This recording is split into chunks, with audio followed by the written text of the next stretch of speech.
Mindful மார்கழி சீரீஸோட 4வது எபிசோட்ல இருக்கோம்.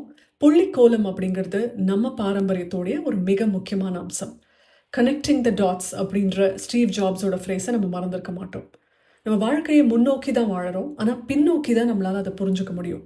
ஏன்னா ஒவ்வொரு டாட்ஸாக கனெக்ட் பண்ணி பார்த்தா இட் மேக்ஸ் சென்ஸ். இந்த புள்ளிக்கோலம் நமக்கு அழகான ஒரு லைஃப் லெசனை கற்றுக் கொடுக்குது. சரியான புள்ளிகளை இணைச்சாதான் அந்த கோலமானது முழுமை பெற்று அழகு பெறும். தப்பான புள்ளிகளோட அது இணைக்கப்படும் பொழுது அந்த கோலம் முழுமை பெறாது, பார்க்கவும் நல்லா இருக்காது. நம்ம லைஃப்பில் நம்ம பண்ணுற மிகப்பெரிய தப்பு என்னென்னா, சில விஷயங்களை தப்பான விஷயங்களோட தொடர்பு படுத்தி பார்க்குறது. உதாரணத்துக்கு, நம்ம நினச்ச ஒரு விஷயத்த இந்த 2025 நம்மளால் பண்ண முடியாமல் போயிருக்கு அப்படின்னா, அதை குற்ற உணர்வோடவோ இல்லை நமக்கு இயலாமை, நம்மக்கிட்ட இருக்கிற போதாமையோட தொடர்பு படுத்தாமல் அதை சரியான லேர்னிங்ஸோட தொடர்பு படுத்தி பார்க்கணும்.